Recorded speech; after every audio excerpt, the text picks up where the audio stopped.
नमस्कार, स्वागत है आपका हेल्प बिहार में। इस वक्त मैं रोहतास जिला के तिलौथू प्रखंड के चंदनपुरा में मौजूद हो चुके हैं। जैसा कि आपको बता दें कि चंदनपुरा का एक कृष्ण आध्यात्मिक आश्रम है। यहाँ पर मैं पहली बार पहुँच चुका हूँ और हमारे देख सकते हैं कि पास में मौजूद हो चुके हैं जो महाराज जी हैं।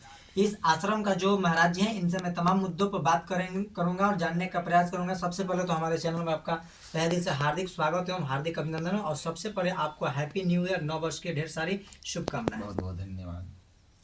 तो महाराज जी, आपसे मेरा आप पहला सवाल ये रहेगा, आध्यात्मिक से हम कुछ जीवन के काल से हम सवाल को उठाते हैं। महाराज जी, आपसे मेरा पहला क्वेश्चन है कि आज के तनाव भरे जीवन में शांति कैसे पाई जा सकती है? मेडिटेशन, परोपकार और नाम जप से आप शांति प्राप्त कर सकते हैं। जी। समाज सेवा करके आत्मिक शांति प्राप्त कर सकते हैं। निस्वार्थ भावना से समाज की सेवा करके, निर्धनों, असहायों, गरीबों, संतों की सेवा करके, गौ सेवा करके। और शांति का तो मुख्य सूत्र यही है कि ध्यान करके अपने इष्ट देव और भगवान का और नाम जप करके, इतना कुछ करके आप शांति प्राप्त कर सकते हैं। त्याग की भावना, जी। त्यागात शांति अनंतरम, ये गीता का श्लोक है। त्यागात शांति अनंतरम, त्याग से तत्काल शांति। जैसे किसी की भूमि की लड़ाई चल रही हो, उसका त्याग कर लड़ाई खत्म, तुरंत शांति प्राप्त होगी। दौ शांति, अंतरिक्ष शांति, पृथ्वी शांति, रापः, सब कुछ शांति, सर्वत्र शांति ही शांति प्राप्त हो जाएगा। जी। मेरा अगला सवाल आपसे ये रहेगा, क्या भक्ति के बिना, गुरु के बिना जो संभव है कि नहीं? जैसे मान लीजिए कि हम लोग किसी को गुरु बना देते हैं, जो हम लोगों को ज्ञान देते हैं, यानी कि स्टडी कराते हैं। नहीं, संभव नहीं। इसलिए संभव नहीं है कि गुरु के बिना कैसे ज्ञान।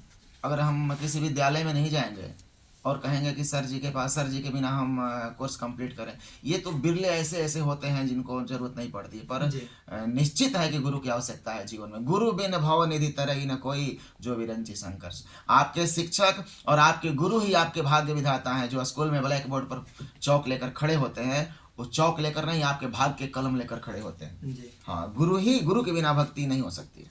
महाराज जी, मन को नियंत्रित करने का सबसे सरल उपाय क्या है? सबसे सरल उपाय है नाम जप। चलते फिरते और गलत जगह जहाँ जहाँ मन जाए, आप यही देखिए वहाँ राधे कृष्ण है, मन स्वतः शांत हो जाएगा। अगर मन किसी स्त्री के प्रति अधिक जाता हो और मन में काम भावना, विकार, विषय भावना उठती हो, उसको समझिए मेरी माँ है, ये महालक्ष्मी है, ये मेरी बहन है, तुरंत काम भावना नष्ट हो जाएगा। जी। हाँ।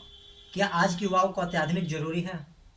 इससे क्या पूछ रहे हैं? क्या आज के युवाओं को आध्यात्मिक का ज्ञान आध्यात्म बिल्कुल, चारों युग प्रताप तुम्हारा। अध्यात्म का जरूरत चारों युग में है। अध्यात्म है क्या? आपके अंदर से जो आवाज निकल रहा है वो अध्यात्म है। धर्म की जानकारी आज के युवाओं को अधिक होना चाहिए, क्योंकि सब कुछ में हमारे बच्चे आगे हैं, तो अध्यात्म में पीछे क्यों रहेंगे? भारत विश्व गुरु था ना जी। और अध्यात्म में आज भी विश्व गुरु है। वह शिक्षा, वह टेक्नोलॉजी जो संस्कार पूर्ण है। साक्षर समाज में क्यों इतना परेशानियां हो रही हैं? हम शिक्षित हो गए पर संस्कार को छोड़ते चले। बिल्कुल। इसलिए तो अध्यात्म ही सिखाता है कि पराई की बेटी दूसरे की माँ अपनी माँ बहन के समान है। ये अध्यात्म सिखाएगा ना। हाँ, तो हमें अध्यात्म की जरूरत बच्चों को है। अधिक से अधिक रुचि बच्चों को लेना चाहिए। महाराज जी, कुछ लोगों का कहना ये है कि क्या जो भाग्य होता है हम लोगों का, मान लीजिए कि अभी हम फिलहाल अभी हैं, अब मेरे साथ अगर ऐसा कुछ हो जाता तो कुछ लोगों का कहना ये होता है कि जो भाग्य या तो पहले से लिखा होता है या कर्म के बदले में बदला लिया जा सकता है। हाँ, पहले सोनू जी आप ये समझिए जी। कि भाग्य ही कर्म है और कर्म ही भाग्य है। जैसे आपके पिताजी का जो अकाउंट है, आपने 20 साल पहले बैंक में जो पैसे रखे हैं वो भाग्य है। बिल्कुल। और करेंट अभी जो कर रहे हैं वो कर्म है। पहले के कर्म से आपके भाग्य में लिखा जो जमा हो जाता है उसका नाम है भाग्य, है ना। कर्म से ही भाग्य बनता है, तो कर्म भाग्य में अंतर नहीं है, दोनों एक है। पहले के कर्मों के फल स्वरूप पुण्य पाप दुख सुख मिलते हैं और अभी जो करेंगे वो स्टॉक हो रहा है। जी। कर्म का फल कब और कैसे मिल पाता है? हाँ, कर्म के फल तो कर्म के अनुसार ही मिलता है और उचित समय पर। जैसे भारतीय संविधान का नियम है, उसी प्रकार प्रकृति का भी संविधान है कि समय समय पर इसके कर्मों का फल हम देंगे, उचित समय पर, जब वो संपूर्ण रूप से जमा हो जाएगा।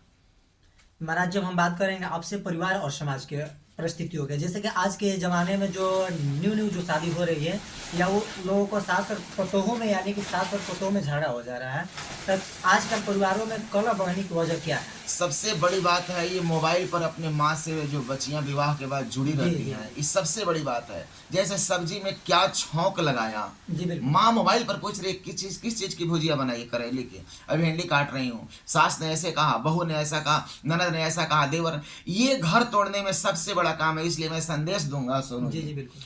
कि बेटियां अपने माँ का सम्मान करो, पर ससुराल में जो अपने पति की माँ है ना, वो भी तुम्हारी माँ है। जी सास शब्द है पर सास भी पर्यायवाची, तुम्हारे पति की माँ है, वो पति की बहन है। पति की पैसा तुम्हारा है ना, बिल्कुल। पति का घर तुम्हारा है, पति का शरीर तुम्हारा है, पति के कर्मों पर तुम वर्चस्व रखना चाहती हो, पति के पिता सब कुछ तुम्हारे, और पति की माँ तुम्हारा नहीं। पति का सब कुछ तुम्हारा है तो माँ भी तुम्हारी है ना। तो माँ से, सासू माँ से कनेक्ट रहो, माँ समझो, और सासू माँ अपने पतों को बेटी समझे, तो परिवार नहीं टूटेगा। तो महाराज, जैसे एक प्रवचन में हम लोगों ने देखा था कि अनिरुद्धा जी महाराज के द्वारा एक प्रवचन दिया गया था, जिसमें बताया गया था कि जो जिस लड़की का शादी यानी कि होने के बाद वो अपने चली जाती है ससुराल में, मायके से जब ससुराल जाती है तो वो अपने माँ से जो बहुत ज्यादा लगाव रखती है। मैं भी वही कह इस मुद्दे पे आप क्या कहना चाहेंगे? और बिल्कुल सही कह रहे हैं अमृताचार्य जी महाराज, बिल्कुल अनुभवी संत हैं, और बिल्कुल माँ से अधिक कनेक्ट होना, अनावश्यक कनेक्ट होना। जी आवश्यक बात करो, ऐसा नहीं कि बात मत करो, बात करो, समाचार लो, लेकिन जो एक्सेस इज एवरीथिंग बैड, अति सर्वत्र वर्जयत, जो एक्सेस कनेक्ट आप होते हैं ना, वही कलह का कारण होता है, परिवार टूट जाता है। अब मोबाइल चलाना और पति आए तो मोबाइल बंद कर देना, संदेह घेरे में आ जाओगी। मोबाइल चलाती हो, सासू माँ आए तो मोबाइल बंद कर देना, बिल्कुल। तो ये तुम्हारे घर को तोड़ता है। तुम्हारा जीवन बेटी, भारत की बेटियां खुला किताब होना चाहिए, पति के सामने, सासू माँ के सामने, तब तुम ससुराल में बस पाओगे, नहीं तो दुर्भाग्यपूर्ण मायके में ही रहना पड़ेगा। इससे बचो। महाराज जी, कुछ महिलाएं जो ऐसे जो अपने पति से थोड़ा थोड़ा बात पे मुंह ठूठू कर लेती है और उसके बाद डाइवोर्स हो जाता है, और पति और पत्नी का जो प्रेम है वो किस तरीके से बनाया जा सकता है? नहीं, डाइवोर्स जो है अपने ईगो हट होता है ना, अपने ईगो को कम करना पड़ेगा, अहंकार को छोड़ो। मैं ही जो कह रही हूँ और कह रहा हूँ, इसको छोड़ करके सामने वाले का भी सम्मान करो, उसकी बात भी सुनो, नहीं तो टूटेगा। और हमारी संस्कृति में डाइवोर्स नहीं है, तलाक नहीं है, हमारी संस्कृति में शिक्षण है, शिक्षा दिया जाता है। इसलिए अगर इस तरह की स्थिति हो तो बड़े उसमें दखल अंदाजी करें, समझाएं, पर बच्चियां और बच्चे जो नव दंपति हैं, नया विवाह करके आए हैं ना, वो आपस में डाइवोर्स तक न जाएं और खुला किताब एक दूसरे के लिए रखें, मिलकर रहें, उसके भावनाओं को समझें, उसके आत्मसम्मान पर ध्यान दें, तो घर नहीं टूटेगा। महाराज जी, उन लोगों के लिए क्या कहना चाहेंगे जो नशा और गलत आदतों का लत का शिकार हो गए हैं? नशा और गलत आदतों से वो किस प्रकार बच सकते हैं? हाँ, सबसे पहली बात है कि जो नशा और गलत आदत है जी, तो आदत बनाना बहुत आसान है, छोड़ना बहुत मुश्किल है। बिल्कुल, है ना। तो अगर आप गुलाम हो गए हैं तो दो चीज करिए, पहले भोजन को शुद्ध करिए, सत्संग सुनिए, अच्छे लोगों के साथ में बैठिए, मोबाइल पर खराब वीडियो कम देखिए, और क्योंकि शराब आपके जीवन को कैंसर की ओर, धूम्रपान, cigarette smoking is injurious to health, cigarette पीना, धूम्रपान जो है उस स्वास्थ्य के लिए हानिकारक है, पर आप कर क्या रहे हैं, पढ़ रहे हैं और कर रहे हैं, आपका जीवन बेकार हो जाएगा। आप उसको छोड़ने के लिए नाम जप का सहारा, खूब नाम जप करिए, आध्यात्मिक बल मिलेगा, संतों के संग में रहिए, सत्संग से ज्ञान मिलेगा, सभ्य पुरुषों के संग में रहिए, महापुरुषों के संग में रहिए, अच्छे मित्र के साथ में रहिए और उससे बचिए। महाराज जी, अब हमारा सवाल आपसे ये रहेगा, व्यक्तिगत सवाल पे हम कुछ बात करना चाहते हैं आपसे। महाराज जी, आपको संन्यास लेने की प्रेरणा कैसे मिली थी? नहीं, मैं गृहस्थ आश्रम में हूँ और मन से मैं सन्यासी हूँ।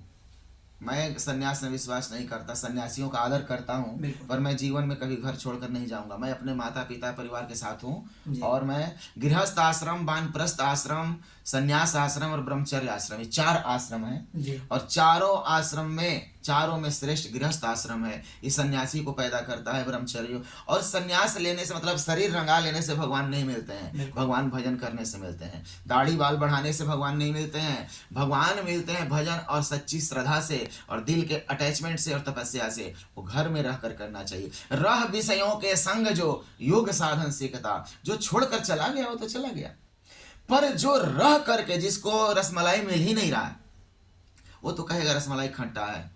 पर जो रसमलाई के बीच में रहकर रसमलाई नहीं खा रहा है वो श्रेष्ठ है। तो रह विषयों के संग जो योग साधन सीखता, मैं यही संदेश दूंगा कि आप गृहस्थ आश्रम में रह करके भगवान की प्राप्ति, और मैं इस कुटिया में इस आश्रम में रह रहा हूँ ईश्वर प्राप्ति के लिए। आपका प्रश्न का उत्तर यही है कि मैं यहाँ पर बैठा हुआ प्रभु की प्राप्ति के लिए और समाज सेवा।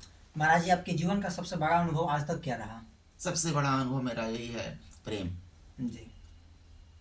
आपका आश्रम का उद्देश्य क्या है? इसका उद्देश्य गौरक्षण, भूमि की हरियाली और गरीब लड़कियों का सहयोग, निर्धनों का सहयोग और आध्यात्मिक रिसर्च। बाकी श्रद्धालुओं के लिए आपका संदेश क्या रहेगा? संदेश खूब नाम जप करके आध्यात्मिक बल बढ़ाओ। नाम जप से क्या नहीं मिलेगा? तुम्हें क्या चाहिए? कीर्ति चाहिए, संपत्ति चाहिए, जस चाहिए, प्रतिष्ठा चाहिए, क्या चाहिए? शिक्षा, मेडिटेशन करो, नाम जप करो राधे कृष्ण का खूब खूब, और अपने कर्म को करो। यही मैं संदेश दूंगा, कर्म से पीछे मत जाओ। महाराज जी, आपसे मेरा आखिरी सवाल ये रहेगा, महाराज जी आप हमारे दर्शकों के लिए क्या संदेश देना चाहेंगे 9 वर्ष को लेकर? 9 वर्ष में कुछ नया करें जी। हाँ, नया यह करें, भारत निर्माण का कार्य करें, समाज निर्माण का कार्य करें, गौ रक्षण करें। अभी तक नहीं किया ना, अब नया करो। पुराने चले हुए विवादों को समाप्त करो। जी बिल्कुल। प्रेम जगाओ, क्योंकि छोड़कर चले जाओगे शरीर का विनाश हो जाएगा ना, तो लोग सिर्फ तुम्हारे नाम को गाली ही देंगे, और ना अच्छे करोगे तो बड़ाई करेंगे, सराहना करेंगे। तो नया कुछ करो, और आज शराब पीते हो तो छोड़ दो। नया काम, अरे नया हो गया, शराब छोड़ दिया। नशा कर रहा है, नशा छोड़ो, ये नया कर दिया। नया करो, कुछ नया आचरण, नया सीख, नया शिक्षा, है ना, और नव भारत के निर्माण में सहयोग करो। 9 वर्ष पर बहुत बहुत आपको धन्यवाद। अभी हम लोगों ने महाराज जी से बात की और जानने का प्रयास किया। महाराज जी, जाने से पहले हम लोगों को लास्ट में हमको ये बताइए कि आपसे मिलने का समय क्या है और आपसे किस प्रकार से मुलाकात की जा सकती है। आपके पास आने और जाने के लिए कौन सा रास्ता लोग पकड़ के आएंगे जो आपके पास पहुंच सकते हैं? हाँ, आप मिलने का जो समय है सोनू जी, 8 से 10 प्रातः मिल सकते हैं, और आप फोन से भी बात कर सकते हैं। जी। आपका संपर्क नंबर क्या है महाराज जी? 93 045 29 094। जी। और हर आडंबर से हट करके सच्चाई की दुनिया का संदेश यहाँ से मिलता है। जी। आप बिहार राज्य के रोहतास जिले के डेहरी ऑनसंद रेलवे स्टेशन से 15 किलोमीटर दक्षिण की ओर तिलौथू प्रखंड में मैं हूँ, और तिलौथू बाजार से आप 4 किलोमीटर पश्चिम तुतला भवानी के रोड में सोन नदी पूर्व में है, और पश्चिम में कैमूर पहाड़ी की तलहटी, वहीं पर एक गांव है चंदनपुरा, जहां लोग आपसी प्रेम से रहते हैं। मेरी कुटिया यहीं पर है, और यहीं मैं प्रभु का भजन कर रहा हूँ। यहाँ पर आप मिल सकते हैं। और आप मेरा एक कृष्ण आध्यात्मिक कृष्ण प्रेमामृत चैनल है, उस पर आप भागवत कथा लाइव सुन सकते हैं और भी संदेश प्राप्त कर सकते हैं। तो आप सभी लोगों ने सुना, कृष्ण प्रेमा अमृत यूट्यूब चैनल है, आप जाकर महाराज जी का चैनल को सब्सक्राइब करें, इनको फुल सपोर्ट करें। तब तक के लिए धन्यवाद महाराज जी, हेल्थ बिहार पर जानकारी देने के लिए और समय देने के लिए आपको तहे दिल से एक बार शुक्रिया अदा करना चाहते हैं। आपको भी बहुत बहुत धन्यवाद आपका।